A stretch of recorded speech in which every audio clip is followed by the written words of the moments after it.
Well, welcome back, everyone, to the Modern Mindfulness Podcast. I'm your guide, Rebecca, and today I have Spencer Sherman. Hello there, Spencer. Hi, Rebecca. Great to be here talking about this taboo topic. Oh, yeah, the taboo topic of money. And as I was telling you before we hit record, I normally don't come out these interviews knowing what the title of the episode will be. But since it was provided and right away I read it, I was like, this is good. This is the title of the show. And that's the Dharma of money, an unexpected path to personal and professional growth. Now, we have no idea what we're going to get into today, but I know it will be under that big umbrella. And before we get into the good stuff, I would like to read a brief bio on Spencer so the world can get to know you, and then we'll see where we go from there. So Spencer Sherman is a leading financial advisor, author, and public speaker, renowned for his mindfulness-based approach to money.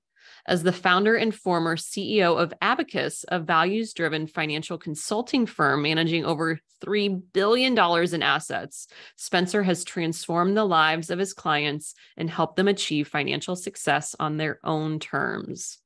Good. Tell me more, Spencer. First, officially welcome. And in hearing that, is there any more that you'd like to chime in on? Sometimes it's interesting to hear your bio being read to you. What comes up?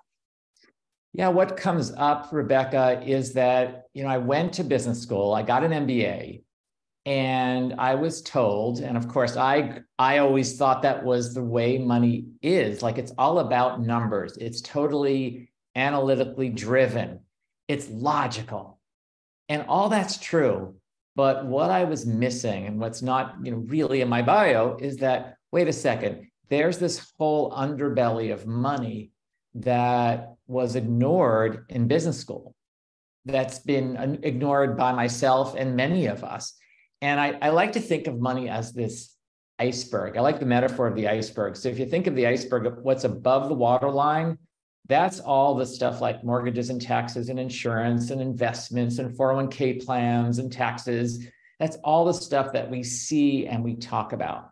And we think it's like, if I just know that stuff inside and out, or if I was as skilled or smart as that person with finances, I would be really successful.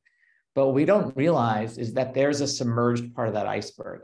And in that submerged part of the iceberg lies our fears, our anxieties around money, our fixed beliefs, these inherited beliefs from childhood, beliefs like I can't earn more than X dollars per year, or I'm not good with money, or money is more important than anything, which was the belief that I inherited. These beliefs, these fears, these anxieties, these drive our behavior more than any facts, anything we can learn about money. And so I think there's some good news for most of us in this realization that it's leveling the playing field. So if you're someone who isn't very sophisticated around finances, doesn't deal well with numbers, feels like you didn't get the financial education that maybe your brother got or someone else got. So much of your success can come from resolving what's in that submerged part of the iceberg. And that's what determines how well we do for all of us. Because when I was in business school and I'm in touch with the people I went to business school, what I've noticed over the years is that some of the smartest people are making some very irrational, impulsive decisions with their finances. And it's being driven by their emotions, driven by that submerged part of the iceberg where our fixed beliefs lie. So to me, that was like sort of this major wake-up call. It explained why I did some crazy things with money. Like, why did I invest in my friend's business and put an unreasonable amount of money into my friend's startup company? It was because I was so driven. Like, for me, money was everything. And the idea of the FOMO of missing out on the upside returns was so great that it compelled me to invest too much money in my friend's startup, which of course went belly up.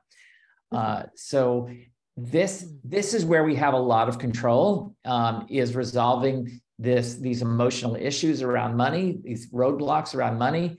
And this is why I say that anyone, in fact, What's cool about money, Rebecca, is that there have been studies to prove that those of us who are not as educated, sophisticated, skilled with numbers and finances often do better with their finances. So the New York Times came out with a study that showed that less sophisticated investors, which tend to be women, earn more money than men. Now you might ask, how is that? Could that possibly be the case? How could people who know less end up doing better? Because you don't find that in other fields, right? Like you wouldn't expect someone who hasn't done heart surgery before to do as well as a seasoned heart surgeon. Well, with money, for example, with investing, it's often the people who just follow the simple rules that end up doing better. The people that know a lot, that have more maybe arrogance around how much they can predict the future, those people end up messing with their portfolios too much. They end up making predictions about the future, which don't turn out to be true. And they end up underperforming the person who just says, I'm just going to invest in everything. I'm going to spread my money out and I'm going to have patience and just let it be. That person who keeps it simple often does better. So all of these reasons are what thrill me about the world of finance, where a beginner can do just as well, if not better, than an expert. Gosh, so many good things in that. And the iceberg metaphor, like so many things use this. And I think even just that alone, I want to echo that. Yeah. For listeners too, and for myself, of like, wow, just to think of the analogy there of how little is actually known and seen in the public eye around money, how much has been taught to us.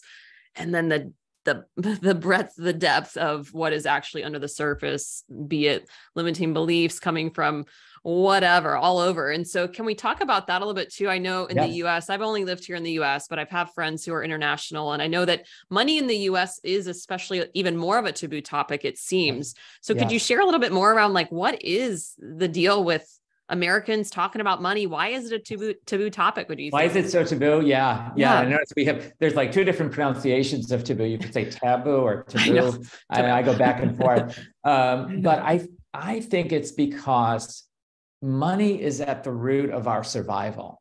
We also, we receive a lot of messages around money when we're 2, 3, 4, 5 years old. And those are actually the most formative messages.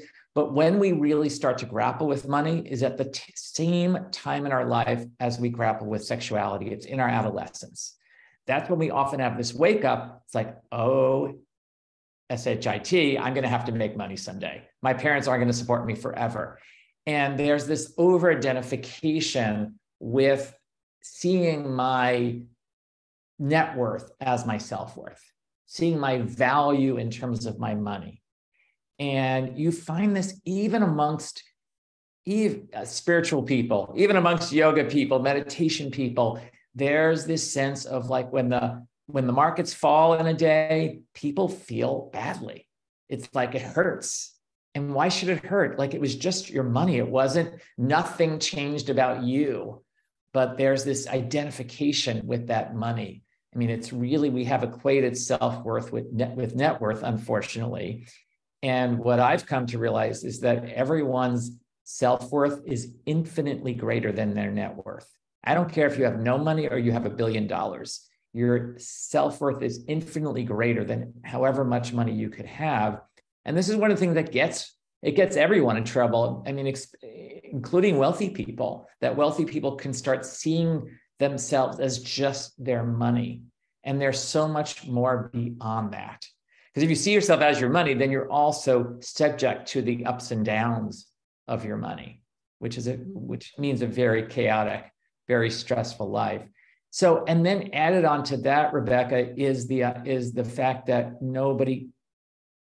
You asked why don't we talk about it? I think it's partly the survival, but then it's also the conditioning that we see our parents, our caretakers. They don't talk about money. There's often this tension that a 3 or 4 or 5-year-old we were able to feel when we were at the dinner table. And maybe our parents discuss something around money, but often in a lot of families, what I hear from is there weren't words used, but you can feel the intensity of what was happening.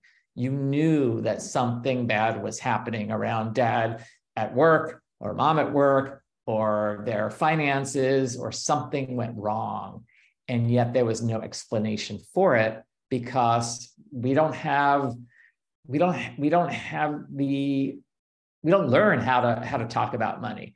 There's not a forum for that. And it's such a private matter. And I think it's private, like, again, because it's like, how do you talk about, well, for example, if we're friends, two of us, Rebecca, and I've just gone into massive credit card debt, am I going to be willing to share that with you? It puts you in an awkward position, right? If I tell you that I'm now in total credit card debt, I don't want to share that with you. I want you to just be my friend. And I'm going to tell you all is fine. So you say to me, hey, how about we go out for dinner tonight? And I'm like, sure, let's go out to that 5-star restaurant, even though I'm totally in credit card debt. So there's all this denial that we have to do, because that is just too close to the bone to share when you're in financial trouble. And then we also see on the other end that I have a lot of students, clients who are wealthy, and nobody knows, or so they think, nobody knows that they have money, because they don't want to separate from their friend groups. Or one client of mine, she is working at a firm, and somebody found out that she had money and was like, why are you even working here? And she didn't want that kind of feeling of not being a part of the place. But that's what we do when we either, when people make these assumptions about people, right? So, this one client, like, she drives a very ordinary car, lives in a very ordinary house, just so that her friends believe that she's the same as them. And I think that's what we want, right? We want to be accepted and loved and all that. So it's a really confusing topic with not a lot of support for how to speak about it. I agree. And I'm grateful for people like you. And I think so many things are crumbling. So new things can be, rebuilt these days. And I think finance is part of it. Yes. There's no reason that we can't talk about this topic. I mean, we just need some structures in place. And I often, so one of the things that I committed to my students, because I sometimes notice, like, speaking about the meal example, like, I just went out to lunch with somebody, and my commitment is that I say to that person at the beginning, hey, are you okay if I take care of this bill? Are you okay if we split this? Like, just get it out of the way, so while I'm eating lunch, I'm not feeling any anxiety about who's paying for this thing or what's going to happen. I mean, that's me, but I think for all of us to start to create guidelines that might be helpful, that might further our connections with people. Because actually the flip side of not being able to talk about it is the potential for immense connection. Because if you can talk to someone about money, well, in some ways, it's maybe even more taboo than sex. I mean, that's a way to get really close to someone, if you can share, like, what's really going on for you in a way where you're not expecting them to do anything about it, but just say, hey, here's what's I can't afford to go to dinner out tonight. How about if we just do a takeout, or we go to a less expensive place where my money's committed to other things? I mean, that kind of truth telling, I think, bodes well for a friendship. Right? Gosh, yeah.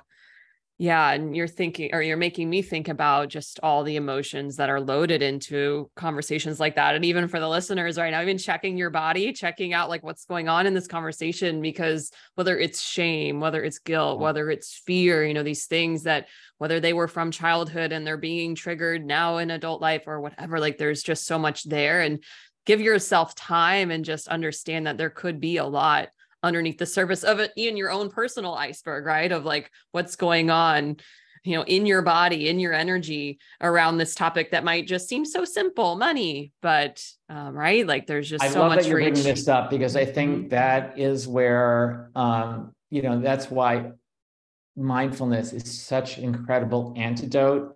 It's because people might wonder, well, what does mindfulness have to do with money? Well, the first thought is that it has nothing to do with money, unfortunately, because we're not mindful with money.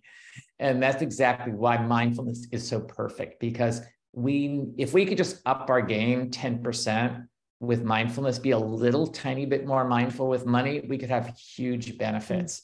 So it's like you were saying, it's being aware of that shame, being aware of that fear, And that awareness, just that being present with what's occurring in the body, what are the physical sensations associated with shame? What does it feel like? Is it like the stomach is grumbling? Is the chest tightening? Is the jaw tightening? What's happening along with that shame? Just befriending what's happening can start to transform that shame, can start to loosen that shame. And then what we might become aware of is what belief is keeping that shame in place. Because often it's built on some belief that we have about ourselves with money. Good. Like, okay, and record. That's all that people need to hear. No, it's like, no, that's such a beautiful, I mean, I just want to highlight how important what you just said, the mindfulness around it. If we each could just shift, or in general, but that 10%, just that little increase of mindfulness around all of this money stuff, whether it's a conversation, your own personal belief systems wrapped in all of it, like what an impact. Like when you're out spending money, notice what's happening with you inside. Especially when maybe you're buying like larger items, whether it's, appliances or cars or houses, like what kinds of sensations are bubbling up in you when you're feeling like, oh my God, if we don't buy this, this thing, it's the last one, that fear that can come up, or, the store's closing or whatever it is, or that, the price might go up in the future. We should just buy our plane tickets now. It's just start getting connected to the sensations, the emotions that are arising as you're spending money. And that can clue you in to some patterns that you're probably carrying since you were 4 years old. And then you can start to tune into, like, how do you give some love, some, befriending those sensations, those emotions. That, just like I mentioned earlier, that in itself might start to heal it so that your wisdom can come on. Because often when we're out spending money, we're in this reactive, impulsive place where we're like, I got to have it, or I shouldn't buy that or something. And instead, I want to put out another plug for people that we have more common sense than we imagine around money. We really do. We know what to do. But we get in our own way. We get triggered by our emotions from when we were 4 or 5, 6 years old. We've been carrying them. But when you start noticing those patterns through mindfulness, you start to end that pattern. It's kind of game over for you being at the effect of all these feelings. And then you can start to make some of your own choices with money. And it's a whole different experience. One way that I sort of can prove this to people is if I ask you a question, like, given your challenge today with money, with spending money, saving money, investing money, whatever your challenge is, earning money, I want you to imagine that a good friend of yours has your exact situation. If your good friend has your exact situation, what would you recommend they do? If you get really quiet and still, and you really put yourself in that position of the advisor, you're now the advisor to your friend who has your exact financial challenge, what would you recommend to them? Something wise is going to come out of your mouth. Because you'll be less cluttered with those emotions, with your own childhood beliefs. Yes, I love that practice. It's so simple. And so, I mean, even right away, I can feel an internal shift, right? It just takes the pressure off objectivity, right? Yeah, right. Because if I had said that to myself, what would I recommend to my best friend who was about to invest in this startup company? If I had just done that simple question, it would have been so clear that I might have said, oh yeah, you can invest in it, but only do like a smidgen of your money. Maybe invest 1% of your total assets, but no more. Because startups have a notorious record for failing. So I don't care how great it is. You don't need to make a killing. Just either put a homeopathic amount into it or do nothing. I mean, it would have been very clear to me. There's no way I would tell a best friend to invest a lot of money in a startup because I care about my best friends. Right. That's a whole other topic. You care about your Yeah. best friend. You care about yourself. Yeah. Yeah. Yes. And that I've heard that before, and whether it's in regards to money or any other life advice, like to Yeah. remove you Yeah. from it, advise a friend around the relationship, around the job, around the money. And it's just so simple, but I really think that can open up so much clarity for that response as you were sharing. Well, Yes. so we mentioned mindfulness a little bit, and I'd love for you Yeah. first to go into Dharma. Some people listening will know the word. Some people listening may think they know the word, but I mentioned earlier, the Dharma of money as the title here. Could you explain simply what is Dharma? What does it mean? What's the Dharma of money? Yeah. So the word Dharma can be translated in many different ways. I mean, it's often translated as the way, sort of the way of things, the teachings from Buddhism, but it's, you know, it's you could say it's the teachings in general. It's sort of how the path with money, you could say. And what I'm using the word in the context of that there's a way to be with money where you can have a lot more ease, a lot more simplicity, a lot more freedom around it, a lot more engagement with it than we're having right now. And one of the things that it starts with is, and this is also connected to this word Dharma, because in many spiritual traditions, one of the things we learn is that the grasping for things, like this sense that I've got to have X, whatever that is, whether it's a boyfriend, girlfriend, house, car, you know, a portfolio of money, that grasping for things usually gets us in trouble. And one of my favorite words that I talk about is the word enough. Is instead of going like instead of the idea that more is better, I like the idea that enough is everything, and cultivating this enough mindset that you have enough, you do enough, you are enough.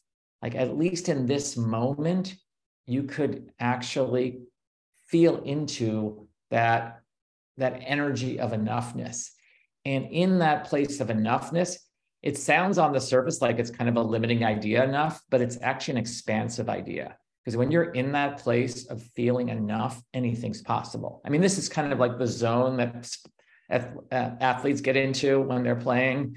You know, they're in that place where anything's possible, but they're not so tightly wound up that they feel they have to win, because that's not going to lead to a win. It's that relaxed player who's more likely to win. And the same at work. Like when we show up with that sense of confidence, with that sense of ease within ourselves. So it's kind of reversing our culture, because our culture is all about over striving, over efforting. And I'm saying that the path to overall success is this path of enoughness, is this path of sufficiency. Enough is everything. I like that. Yeah. Thank you for that breakdown. And since we're on the topic, kind of veering in this direction of Eastern spiritual traditions, what do they say about money? It's like money, if we go way back, you know, money was originally bartering and then this and that, but like, how does that spiritual, how does that fit in? Well, you know, many spiritual traditions, you know, don't necessarily say that money is evil. I mean, I think many people confuse, like I'm not a Bible expert, but I think it's not that money is the root of all evil. It's the love of money is the root of all evil. It's the seeing money as the be all and end all. But money in itself is just this energy that can produce magical things, really beneficial things for ourselves and other people. So, I mean, in Buddhism, which is the field that I've studied, in that discipline, money is considered totally welcome. I mean, you can have a very rich spiritual life and have a rich money life. And there are these huge benefits to being generous.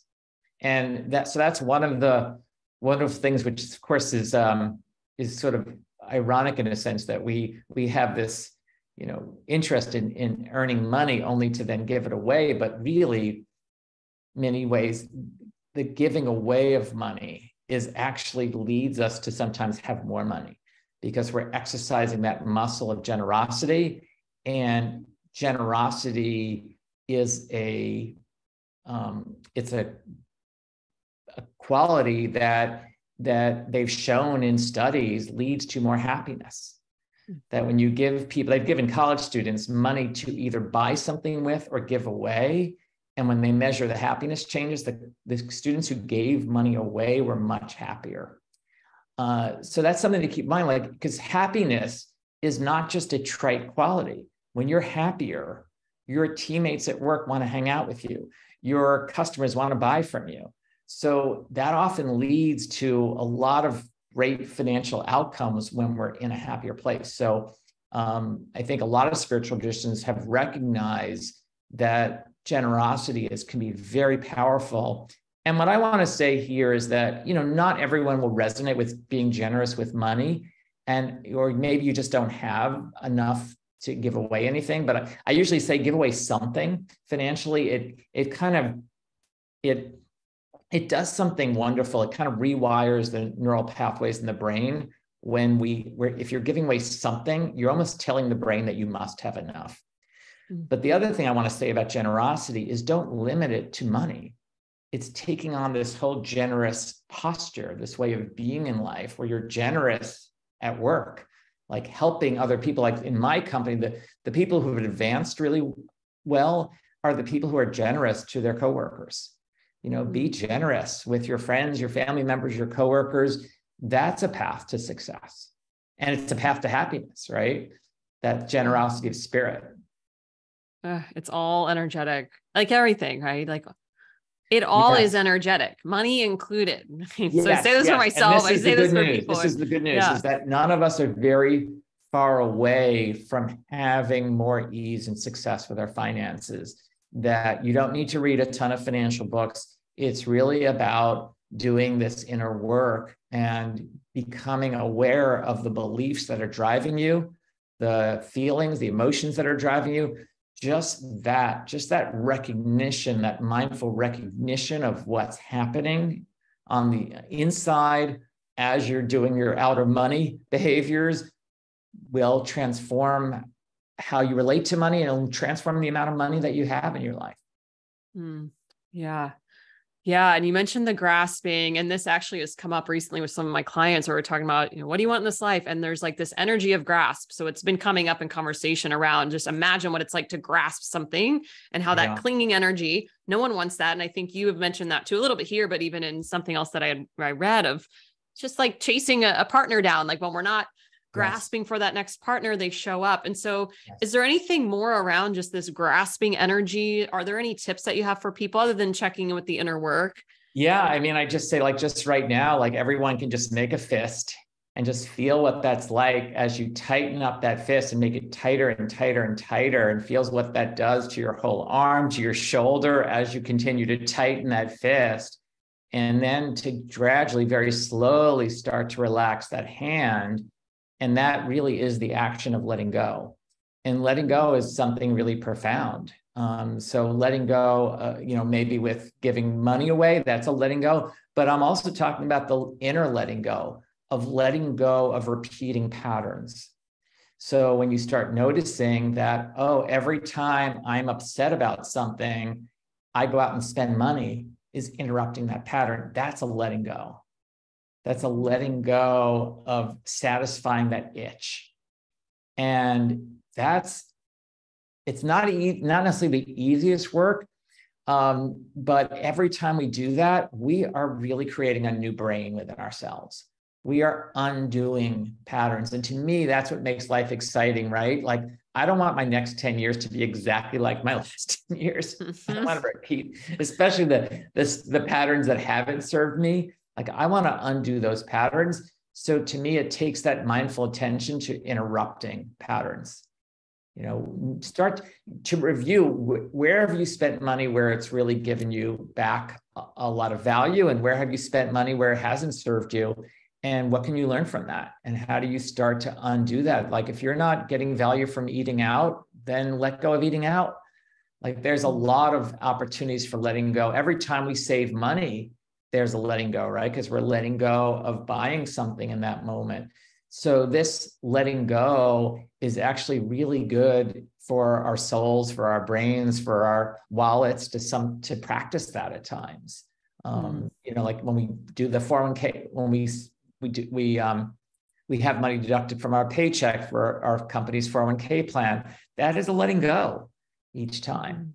And we know that that it's possible. What if you to have a life, you know, because I grew up with a lot of pressure to strive, a lot of pressure to overwork. Like the more you struggle, the more successful you be.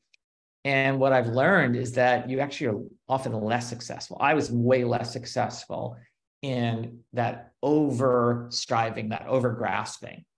And so not grasping is not about just hammocking.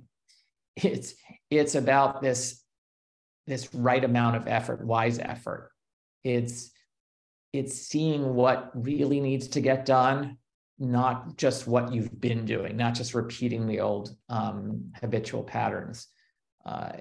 You know, and it's like the people who have made big jumps in their earnings, it's often come from this ability to reflect, or maybe interview some other people and say, hey, here, I'm earning this. I'm a yoga teacher. I'm a software designer, or whatever I do. And talking to someone who earns more than you in your profession and getting some intelligence from them.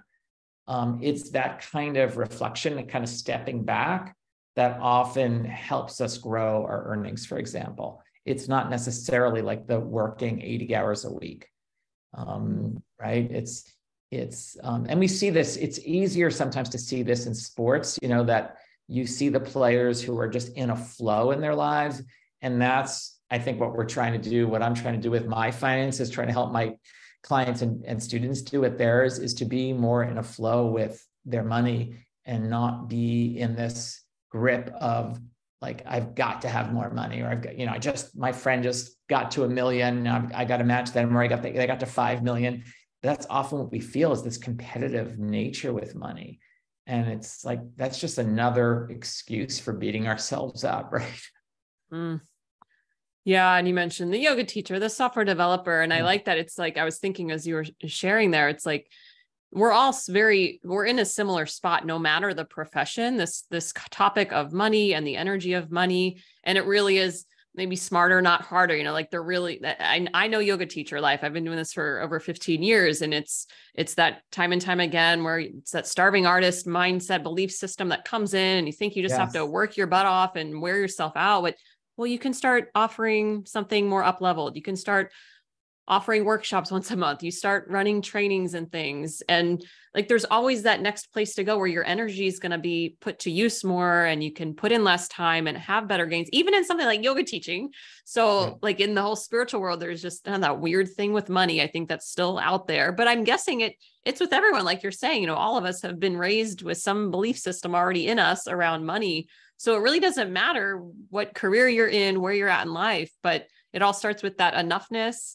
And do you have any thoughts or beliefs on goal setting, or any words of wisdom around what if people are listening and but I need to save, or I want to save, or what's next, or Yeah. So I love the idea of having, I like, you know, calling them goals, intentions, like having intentions, like I want to own my own home, for example. I want to have enough so I don't have to work as hard as I do now.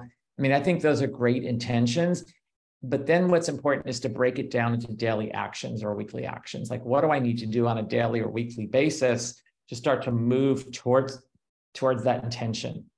And it's the movement towards the intention that's important, not so much like, do I actually get to that number that I'm imagining right now?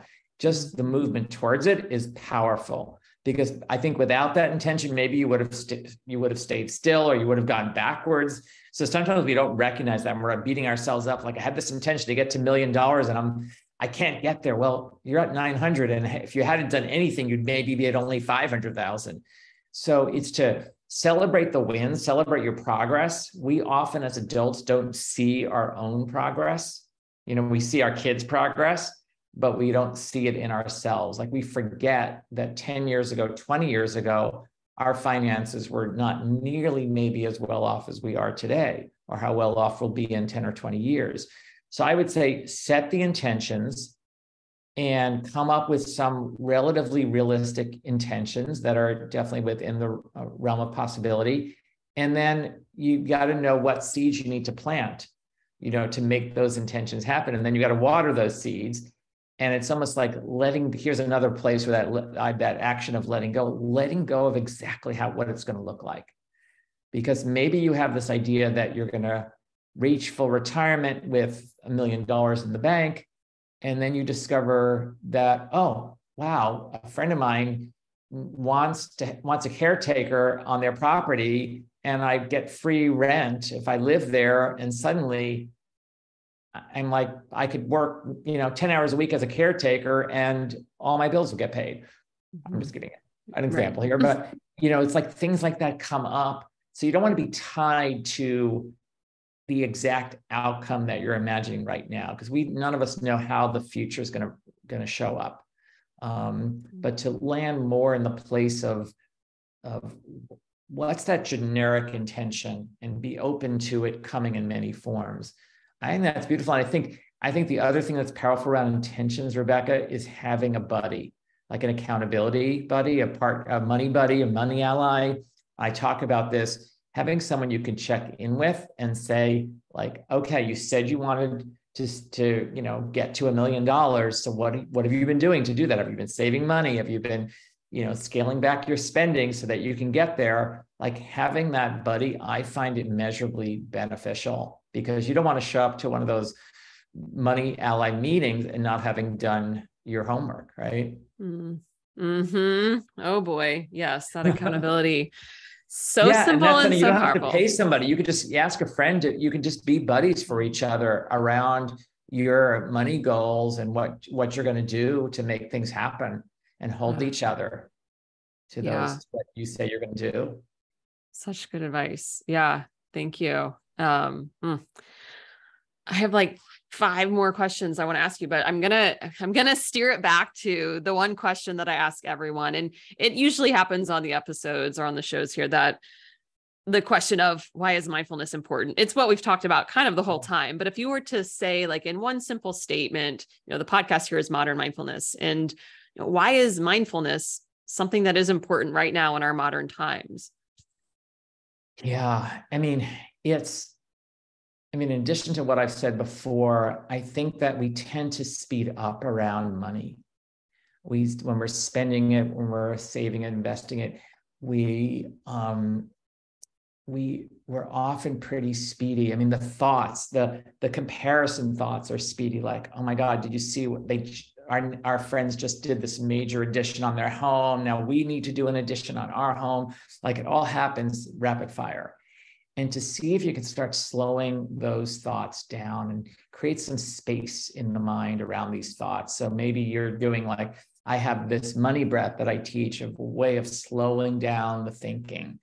I think that, that bringing that mindfulness to the thought patterns, that's what we need to do, because the thoughts, are running amok around money. There's so much cultural noise around money. So many people telling us what we should be doing. You should own a house. You shouldn't own a house. You should have this much money. You shouldn't, you should be at this level at work by the time you're 40 or 50. There's a lot of voices in our head from all the things we've heard around money. So to become mindful of that, so that mindfulness around our finances can actually bring us into a more authentic way for ourselves to be with money. Because I started asking myself in my 20s, whose life am I living? And the answer was clear. It was my father's life around money. And it's not like there's anything wrong with my father's life around money, but I got to see how much pain that caused him, and how that wasn't really what I wanted for myself. But to undo that is not just like necessarily like just a simple choice. What I had to do through mindfulness was actually befriend all these parts of me that were conditioned to want that very frenetic, very stressed out financial life. So that's often when I say, don't try to get rid of anything. You don't need to, but it's also really like maybe even impossible to get rid of beliefs or patterns within yourself. What we're doing, what I recommend, is just loosening the grip that those patterns, those beliefs have over you. If you can just loosen things up 10 or 20%, that's where the magic happens. So through this mindfulness, I think it's possible, and I've felt it within myself, and I see it in my students and clients, this opportunity to really relate to money in a way that's really represents who you are, not the culture, not your parents. And I think that leads to a lot of ease and freedom when we start to say to ourselves, wow, I want to live, spend money, invest it, save it the way that really resonates with me. So good. That authentic living, always for the win there. I mean, with money, it's a tricky thing because it's like we get so diluted around money about thinking that we have to have the car that our neighbor bought. There's so much comparing mind happening. And, I actually have a practice for undoing comparing mind, but that just being mindful of your mind doing a comparison, comparing yourself to a friend or neighbor or a colleague at work, just that can sort of alert you to stop going down that path. And I just want to encourage everyone, like, as soon as you notice that you're going down a path that isn't fruitful, just pause. Just pause, take a deep breath. Just pause it. Don't groove those patterns deeper. Just get off that train for a moment. That train will come back, but it will come back in a less visceral way. Yeah. You just encouraged me to take a deep breath, and it always does the trick just to insert that pause. Yeah. So important. Well, I know you have many offerings and resources and things. So I'd like to wrap this up with you sharing, if people are intrigued to learn more, see what you have out there. First, what do you have for the people? Where can they find you? Where do you tend to hang out? Yeah. So I'd love to hang out with you around money. I mean, it's my favorite. I mean, it's caused so much pain in my family, Rebecca, but it's also, I think, the source of so much potential joy and transformation. And that's what I love about this field of money, is that it's in our lives almost every moment where we have thoughts about money, or we're doing an action around money, many times a day. So each of those interactions is an opportunity to have some kind of new way of living your life, new way of interacting or transforming that relationship with money. So it's this incredible personal growth tool. And besides even having potentially of more money in your life, which can be helpful, but it's not everything, as we've mentioned, having more freedom around a topic that has so paralyzed many of us. Even a little more freedom can bring so much ease to one's life. So I love doing this stuff. If it resonates with you, any of this, you can find a set of free resources on my website at spencer-sherman.com/free. I'll say it again. My website is spencer-sherman.com/free. So you'll find everything there. So good. Yes. And we'll be sure to link that below. And great.